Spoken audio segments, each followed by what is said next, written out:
lamp lighting ceremony. Sir. Please, I invite our chief guest, Mr. Krishnalal Mitra ji, along with our Subhash Sharan ji, come on the stage for lamp lighting ceremony.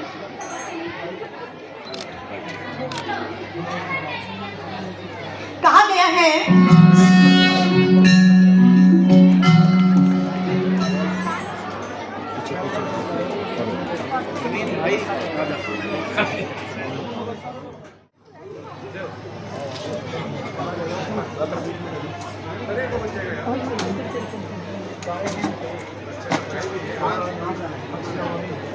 After that, the students for welcome song get ready for their performances.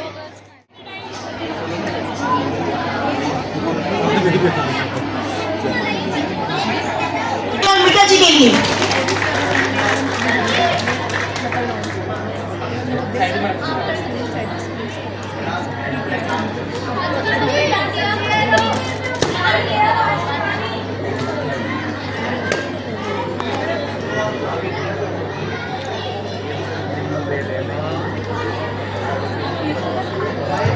Bharat माता की भारत माता की।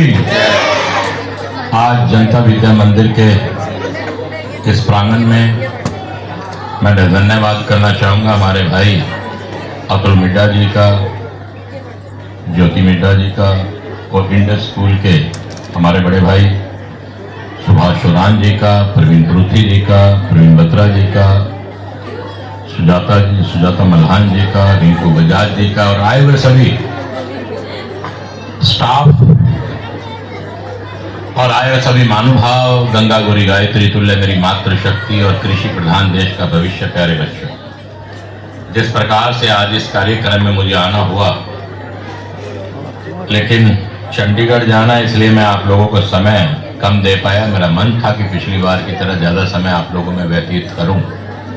इस बात के लिए मैं आप लोगों से माफ़ी भी चाहूँगा, क्योंकि बजट सेशन चल रहा है तो हमारी भी मजबूरी है। यहाँ पर जिस प्रकार से यहाँ क्लासेस चलती है तो आज सभी विधायकों की भी क्लास, क्योंकि हमें भी बड़ा कुछ सीखने को बताया जाता है, तो आज हमारा भी एक प्रशिक्षण है। पहले तो 2 बजे का कार्यक्रम था, 2 घंटे लेट हो गया।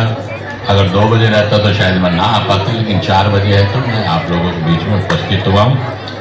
और वहीं पर आपको बताना चाहता हूँ कि स्कूल वो सदन होता है, ये कहेंगे कि धर्म का मंदिर होता है, जहां पर माँ के बाद अगर कोई सिखाने वाला होता है तो वो टीचर होता है।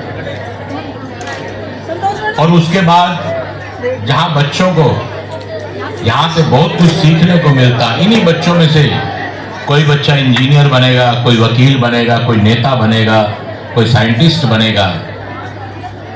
हमारे समय में ये कह सकते हैं कि बच्चे अगर 35-40% नंबर ले लेते तो माँ बाप भी प्रसन्न हो जाते थे, और किसी के 60% नंबर आते थे तो उसको शहर में दीप में बिठाकर फूल माला पहनाकर उसे भ्रमण कराया जाता था शहर में। लेकिन आजकल के टीचर को देखें, वो इतना पढ़ाते हैं कि आजकल के बच्चे 100% नंबर भी लेने का मादा रखते हैं। 90 पे तो वो सोचते नहीं। बहुत से बच्चे ऐसे जो 90% से ऊपर नंबर लेते हैं, तो कई बार वो रोने भी लग जाते हैं कि मेरे 2 नंबर और बढ़ने चाहिए थे, कम हो गए। ये बड़ा कमाल है। लेकिन मैं एक बात कहना चाहूंगा इसमें, देखिए मुझसे पहले इस विषय में बहुत से लोग बोलेंगे पढ़ाई को लेकर। मैं एक बात तो जरूर कहना चाहता हूं, माँ बाप को भी कहना चाहता हूं कि जहां पर आप बच्चों को पढ़ाते हैं वहां पर बच्चों को अपने धर्म की शिक्षा देने का भी काम करें, अध्यात्म के बारे में बताएं। शिक्षा जहां महत्व रखती है वहां अपना परिवार भी बहुत बड़ा महत्व रखता है। बच्चे 100%, 90%, 95% नंबर तो ले लेंगे, लेकिन कहीं ना कहीं वो बच्चे परिवार से दूर होते चले जाते हैं। शोराम साहब आएंगे, ज्योति बहन जी आएंगी और सभी आपको शिक्षा के बारे में बताएंगे, लेकिन मेरा बोलने का तरीका कुछ अलग है। इनको नंबरों की दौड़ में, जैसे कहते हैं ना आजकल पैसे की दौड़ में इंसान इतना तेज भाग रहा है कि उसको ध्यान ही नहीं रहता कि मेरा घर परिवार है। इसी प्रकार बच्चे भी नंबरों की दौड़ में ये भूल जाते हैं कि रिश्ते छूटते चले जाते हैं। और सबसे बड़ी समस्या एक मोबाइल ने भी कर दी। आज ये मोबाइल हमारा एक घर का मेंबर बन चुका है। हमें अपना बच्चा 1 घंटा लेट आ जाए तो हमें चल जाएगा, 1 घंटा मोबाइल हाथ से छूट गया तो हमें बड़ी बेचैनी हो जाती कि मोबाइल कहाँ रह गया।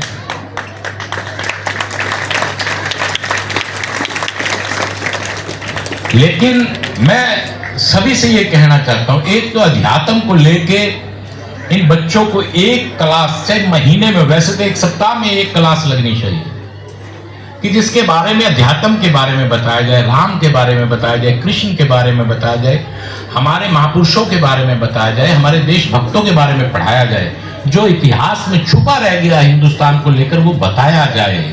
इन बच्चों को नहीं मालूम, क्योंकि इतिहास में हमें जो पढ़ाया गया, हमें पढ़ाया गया सिकंदर के बारे में, अकबर के बारे में, अकबर द ग्रेट, सिकंदर महान पुरुष, लेकिन ऐसा नहीं है। हम लोगों को वो पढ़ाया गया जो है ही नहीं। आप इनको बिठाइए, इनको कथा कहानियां सुनाइए, वीर पुरुषों की बताइए, शहीद भगत सिंह की बताइए, इनके दिलो दिमाग में ये होना चाहिए कि आजादी वैसे नहीं मिली, आजादी के लिए हमने बड़ा कुछ त्याग किया है, बहुत कुछ छोड़ना पड़ा, बहुत से अपनों ने इतनी कुर्बानियां दी जिसका हम जिक्र भी करें तो वो थोड़ा है। वहीं पर आप देखते हैं कि आज भाई के लिए भाई के लिए 1 इंच दीवार के लिए झगड़ा कर देता है, 1 गज के लिए झगड़ा हो जाता है, थप्पड़ थपेट हो जाती है, परिवार के टुकड़े हो जाते हैं। कारण, इसका कारण, सबसे बड़ा कारण यह है कि कहीं ना कहीं अध्यात्म की कमी है। सास बहू का झगड़ा हो गया, दिरानी जिठानी का झगड़ा हो गया। मेरी माँ एक बात कहती है, कई बार कहती है, बेटा अगर आदमी को, पूरे आदमी को अगर एक बात हो जाए क्या फर्क पड़ता है, अगर ये चीज समझ आ जाए ना तो बात का मजा ही अलग आ जाए। अगर मान लो दिरानी ने जिठानी को कह दिया, बाप ने बेटे को कह दी कोई बात, वो ये सोच ले क्या फर्क पड़ता है, उसने कह दिया तो क्या फर्क पड़ता है, मेरी बहन कह लेती तो क्या हो जाए, तो भी तो मैं ऐसा करती। तो वो सिस्टम, ये चीज सिस्टम अध्यात्म से आएगी। अध्यात्म में अगर हम देखें तो देखिए, रामायण के अंदर सत्ता के लिए भाई ने भाई के लिए त्याग किया। आज भाई 1-1 गज के लिए झगड़े इतने बढ़ जाते हैं, कोर्टों में केस चले जाते हैं। आजकल के बच्चे माँ बाप से ठीक है नंबर लाते हैं, लेकिन जैसे मैंने मोबाइल का जिक्र किया, आज इतनी दूरी हो गई कि इसका जिक्र भी नहीं हम कर सकते। माँ बाप के प्रति प्यार की भावना बताइए। एक क्लास जो अध्यात्म की लगी, उसमें बताया जाएगा कि आपके रिश्ते कैसे, किससे कैसे रिश्ते हैं। बहुत से रिश्ते हमारे हाथ से छूटते चले जा रहे हैं। ऐसी एजुकेशन का भी मैं कहता हूं कोई फायदा नहीं जिससे अपने अपनों से दूर हो जाए, परिवार से दूर हो जाए, रिश्तों की कदर ही खत्म हो जाए, माँ बेटे में, बाप बेटे में वो प्यार ना रहे। ऐसी एजुकेशन का भी कोई फायदा नहीं। एक बच्ची ने मुझसे जिक्र किया था, मैंने वैसे सवाल किया, एक बच्ची ने जिक्र किया कि क्लास में 5वीं क्लास का टेस्ट था कि माँ के बारे में लिखें, माँ के बारे में लिखे। तो उस बच्ची ने लिखा कि मुझे ऑफलाइन माँ चाहिए, मुझे ऑफलाइन माँ चाहिए। मैंने जिक्र किया कि बेटा कैसी माँ चाहिए? बोली माँ मेरी ऐसी चाहिए कि वो अनपढ़ ही हो, वो मोबाइल चलाना कम जानती हो, जब मैं आऊं तो मुझसे प्यार करे, मोबाइल से प्यार ना करे। मुझे ऐसी माँ चाहिए, मुझे ऑफलाइन माँ चाहिए।